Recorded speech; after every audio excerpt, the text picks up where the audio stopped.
여러분들께서는 어떤 뭔가를 구매하는 과정에서 판매원의 약속이 지켜지지 않아서 불만족하거나 뭔가 불편을 겪어본 경험이 있으신가요?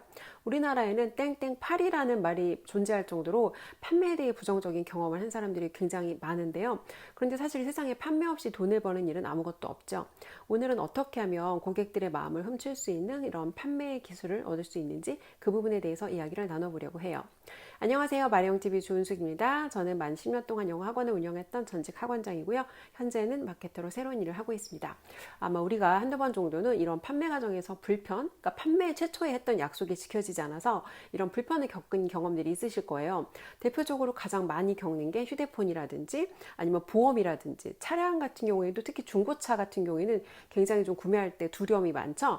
그래서 이런 인식 때문에 그 직업군을 좀 기피하는 경우도 있고요. 근데 판매라고 하는 일은 사실 소득의 뚜껑이 없어요. 중산층까지 가장 빠르게 올라갈 수 있는 직종이 판매인데, 하지만 많은 사람들은 어떤 거절에 대한 두려움이라든지 아니면 사람들의 이런 인식 때문에 그 일에 대한 기회를 고려하지 못하는 경우가 굉장히 많은데요.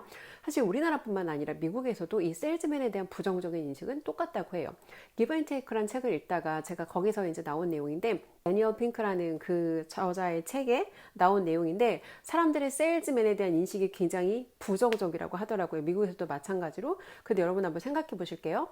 대학 학위도 필요하지 않고요. 대학 학위도 필요하지 않고 연봉이 한 3억, 4억 정도 된다면 어떠시겠어요?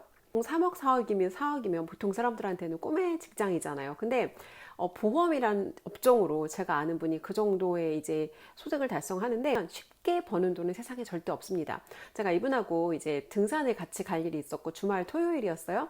산에 올라가는 걸 되게 힘들어 하시더라고요. 엄청 헉헉거리면서 올라가시는데, 중요한 건 손에 휴대폰을 꼭 쥐고, 대부분 보험에 우리 가입하면 불편한 게 뭐예요? 뭔가 내가 문제가 생겼을 때 가입한 사람하고 통화가 안 된다거나, 최초에 내가 가입했던 내용과 내가 알고 있는 내용과 달라서 굉장히 황당한 경험을 한두 번쯤 다 해보셨을 거예요. 근데 이분이 산에 올라가시는 내내 뭔가 이제 고객들이 전화가 왔다는 건 급하다는 거잖아요. 그래서 그런 것들을, 산에 올라가는 것도 힘든데 계속해서 그분들 전화 응대를 하면서 바로바로 그런 것들을 처리해 주시는 걸 보고 사실 제가 굉장히 깜짝 놀랐거든요. 그래서 세상에 절대 쉽게 버는 돈은 없다. 그리고 이제 뭐 휴대폰 같은 것도 사실은 처음에 뭐 이렇다고 얘기했는데, 쓰다 보면 그거 아닌 거 되게 많고, 내가 가입한 요금제 아닌데 내가 막 쓰고 있는 경우가 많고, 사실은 너무너무 많아요. 3년 전에 차를 타게 됐어요. 그래서 이제 비용 처리라든지 그런 것들 때문에 리스로 차량을 이용을 했고 3년 약정을 했어요.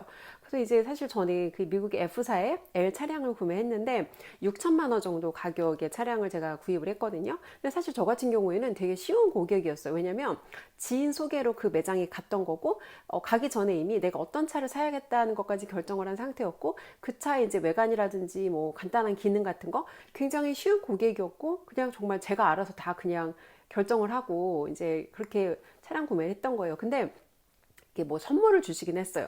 근데 사실 그 선물이 감사하긴 하지만 그게 제가 막 되게 저한테 그렇게 막 큰 의미가 있는 물건은 아니거든요. 그러니까 저라면 고객이 그 차를 타는 동안, 왜냐면 제가 이제 오랜만에 차량을 운전을 했던 거였고 불편한 점은 없고 안전하게 잘 타고 다니는지, 뭐 이제 왜냐면 3년 약정을 했으니까 3년 되면 이 사람이 차를 바꿀 수도 있잖아요. 그러면 그 전에 고객을 지속적으로 관리를 하다가 3년이 되기 전에 어떻게 기존의 차량을 이제 좀 변경해서 새로운 좋은 모델이 나왔는데 한번 들러서 보시겠어요 하고 저 같으면 그렇게 했을 것 같아요. 근데 뭐 그분의 정말 이제 그분의 어떤 건강상의 문제라거나 그분이 정말 퇴사를 하지 않았다는 전제하에 한 번도 저한테 3년 동안 그냥 기본적인 안부 한 번도 안 물으셨어요. 그래서 결론적으로 저는 그래도 3년 약정이니까 그전에는 한번 뭐 물어보는 그런 연락이 올 줄 알았는데, 사실 그 연락을 하는 것도 이상하죠. 왜? 앞에 저랑 그 전에 관계가 없었잖아요. 갑자기 차를 팔겠다고 연락을 하는 것도 사실은 되게 웃겨지는 거잖아요. 그러니까 그분 입장에서는 연락을 할 수가 없는 거죠. 그래서 어떻게 보면 이게 막 5천만 원, 6천만 원 차량을 구입하는 경우에는 이게 작은 지출은 아니잖아요. 그리고 이제 이런 경우에는 보통 이 사람들이 한 번 이 차량에 만족을 하면 보통 그 차를 계속해서 그 브랜드를 타거든요. 예전에 제가 찌푸차 영업하는 그런 분의 영상을 유튜브에서 본 적이 있어요. 그분이 자기가 판매한 고객이 아닌데 찌푸차만 보면 그렇게 달려가서 선물을 주신대요. 그러니까 당시 저는 그렇게 선물 주는 게 잘 이해가 안 됐어요. 판매원들이 보통 판매를 해놓고 뒤에 후속 관리를 하지 않으니까 고객들 입장에서는 차량에 대한 만족도는 있는데 이 딜러가 그렇게까지 나한테 마음을 안 써줘. 근데 이 사람은 나한테 차를 팔지도 않았는데 나한테 이렇게까지 마음을 써줘. 그러니까 당연히 차량에 대한 만족도가 있으면 이 사람을 소개시켜주고 주고 싶겠구나라는 게 제가 경험을 하고 나니까 이해가 되더라고요. 새로운 고객 한 명을 찾는 건 되게 어려운 일이거든요.